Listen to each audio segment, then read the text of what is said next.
Good little show tonight. Good little show tonight. Good little live show. I'm just going to piggyback off of a pre-recorded show I did a couple hours ago.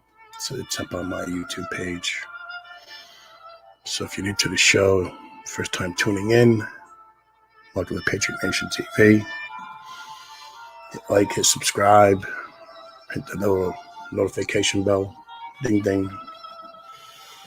And so I'm going to piggyback off of my earlier video where I ended off with 1913, which I consider the worst year ever in American history. Some are now arguing 2020 was. We can talk about that in another episode, but this episode would be episode 2. Episode 2.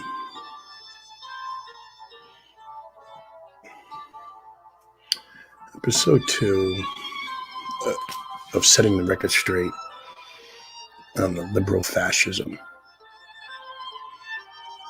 Touched earlier on it, but the last week or two, Joe the Tyrant, Biden's America, and his criminal cabal, aka administration, hiding, usurping, and dictating from an authority that is not granted to him.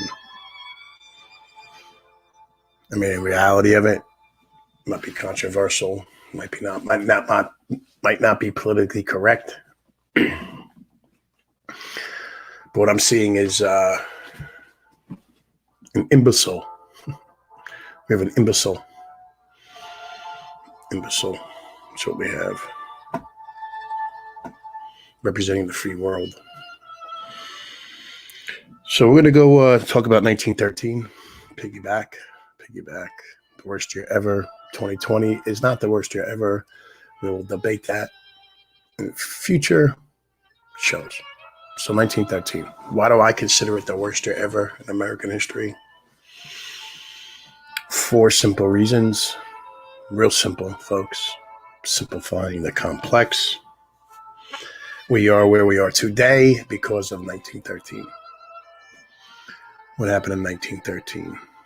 1913, the Federal Reserve was created. IRS was created thereafter. In 1913, the 16th Amendment was fraudulently ratified, which reinstates federal income tax. Also in 1913, the 17th Amendment, which kills federalism, state rights. Like I stated many times, I'm not a Republican, I'm not a Democrat, I'm a constitutional conservative. I go by what the Founding Fathers wrote, and how they came up with the brilliant idea of the Constitution, so on and so on. And last but not least, the 4th one is the inauguration of Woodrow Wilson. He was inaugurated president.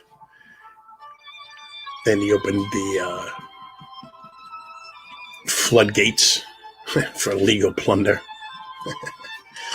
under the guise of safety and recovery. He gave us, like I said, one of the first 4 is the Federal Reserve. What is the Federal Reserve?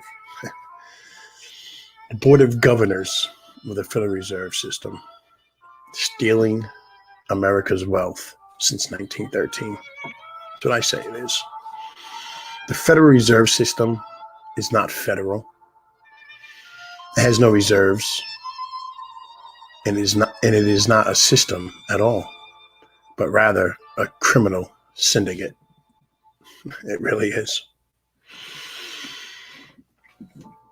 The Federal Reserve is privately owned banking cartel The Federal Reserve in 1913 is the year the Federal Reserve System was created.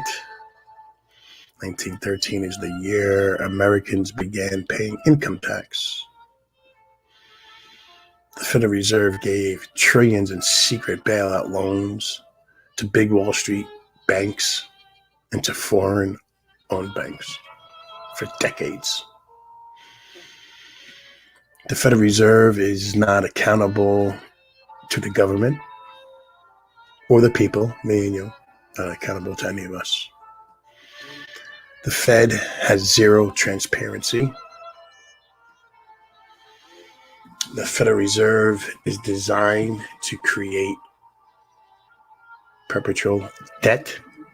The Fed will keep us enslaved in endless debt. All of us. Just create. The Federal Reserve is unconstitutional and is destroying the country. Yes, it is unconstitutional. I believe it was 1895. They ruled it was unconstitutional. Supreme Court of the United States.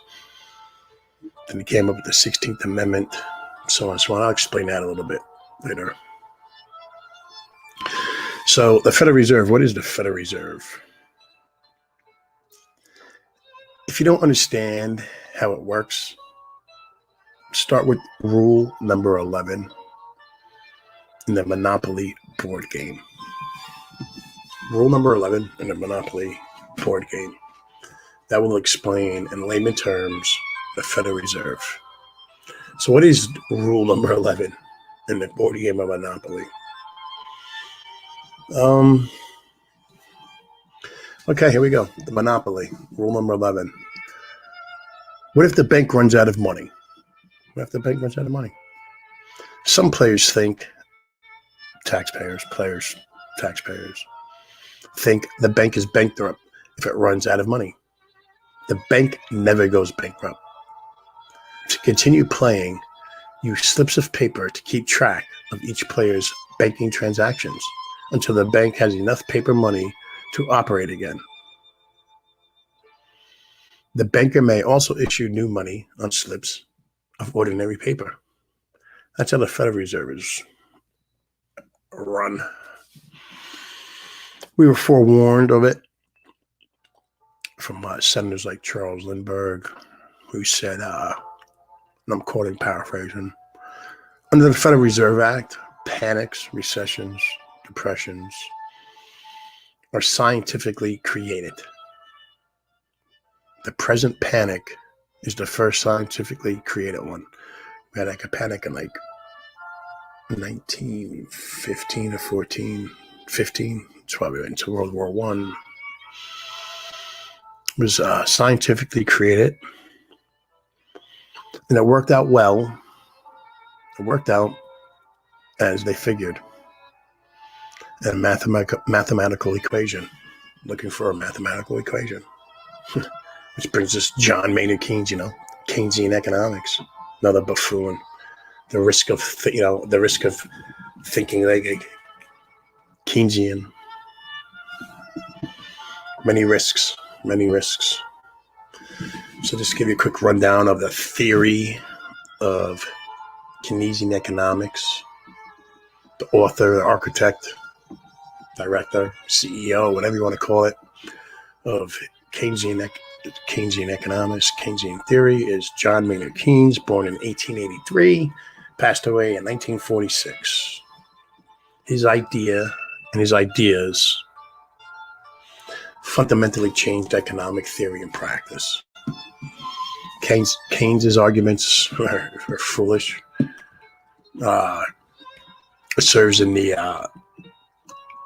positive side of big government, socialism, fascism, whatever you want to call it. It's a good economic plan for that type of system. So Keynes's arguments were, if savings exceeded investment, your savings exceeded investment, we get a recession.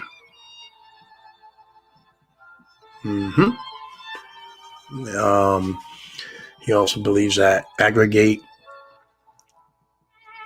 demand matters, Government should provide counter-cyclical demand management.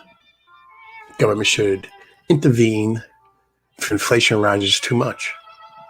Speaking of inflation, 5.3% since January 2021 to now. Inflation is up 5.3% and growing rapidly. Anybody's pay get 5.3% pay raise? No, I don't think so. Mine did it. And he also believes that lower wages do not boost jobs. This John Keynes, Keynesian economic theorist who represents the American economy fraudulently. He actually at one point, Keynes actually at one point said he can boost output by having people bury trash and dig it up in the back. But yeah, he said that. Anyway, that's 1913, the worst year ever. The creation of the Federal Reserve, what it is, what it does. It's a scientifically created panic, recession, depression, economic collapse, whatever you want to call it. Scientifically created, looking for a mathematical equation, hence Keynesian economics. Also, 1913, the 16th Amendment. Can't forget the 16th Amendment, which I believe, and it was proven, was fraudulently ratified. A gentleman named Bill Benson wrote a couple of books on the Blue Book, The Law That Never Was. 16th Amendment for you. I mean, he proved it. He proved it. We all know it was fraudulently ratified. Besides that, the Supreme Court ruled a federal law involving federal income tax was unconstitutional. They ruled that. They ruled that in, I think, 1894, 1895. There's to attempt to introduce a regular income tax was declared unconstitutional because income taxes were introduced as an emergency measure during the U.S. Civil War, 1861, 1865. It was imposed, was fought for. Then 1913 came. In 1913, the 16th Amendment to the U.S. Constitution allowed for personal and businesses income tax. It's even growing. What is the 16th Amendment? 16th Amendment states this: the Congress shall have power to lay and collect taxes on incomes from whatever source derived without appointment among the several states and without regard to any census or enumeration. Basically, income tax is the fine one pays for the crime of being useful and productive. That's what it is. What is the definition of income? The term income is not defined in the Internal Revenue Service or the code, IRS's code. The closest that Congress comes to defining the term or the word income is found in the definition of gross income. Think about it. Remember that word, gross income. In the Internal Revenue Code. That's what it does. So, gross income. Do you know why it's called gross income? Do you know why it's called gross pay? Because it's disgusting to see how much money you and I would have made before taxes, before the legal plunder. 1913, worst year ever, not 2020. 2020 was a bad year for stripping of liberty and voluntarily stripping liberty. Giving it up, got to fight. What else did 1913 bring us? 1913 brought us the 17th Amendment. The old good old 17th Amendment. 17th Amendment kills federalism, state rights, so on and so on. gave us career politicians. Federalism is what the founders gave us. It was 85, 90% state authority, then federal authority. Federalism's dead. What is the 17th Amendment simplified? The 17th Amendment restates the first draft of Article 1, Section 3 of the U.S. Constitution and provides for the election of senators by replacing the phrase chosen by the legislative thereof with elected by the people thereof. That's really all it is. And since the 17th Amendment, the only thing different about the House and the Senate are the term lengths in the filibuster. Term lengths and filibuster. And they want to get rid of the filibuster now as we speak in 2021. September 27th, 2021, they want to get rid of it. Also in 1913, we end up getting the Wilson Doctrine, the godfather of progressive liberalism, which is AKA liberal fascism. They adopted the Marxism theory, following the blueprint of Mussolini's Italy and Hitler's Germany. And this whole new global world power, and so on and so on. So that's my little show for tonight on this Monday. And I'm going to say this, these liberal Democrats, these so-called woke people, they want to blame corrupt corporations, and they say they are the problem. And you got the rhinos, the moderates on the right. They blame corrupt government. They say corrupt government is the problem. Both are correct. Both are correct in their theories. But they do not, for somehow they don't put them both together and use it for their cause. They like to divide it because the problem is not the corrupt corporations or the corrupt government. The problem is the unholy alliance between the both. And that gives us greed. That gives us where we are now. It gives us fraud, bribery, plunder under many guises, especially the safety net and recovery, boom, bust recovery, so on and so on. So that's my little rant tonight about the 13th, 1913, the worst year in American history. Hope you enjoyed the show. Hit like, subscribe, leave a comment. And I guess I'm going to sign out, guys. I hope you enjoyed it. And I'll talk to you guys soon. Bye-bye.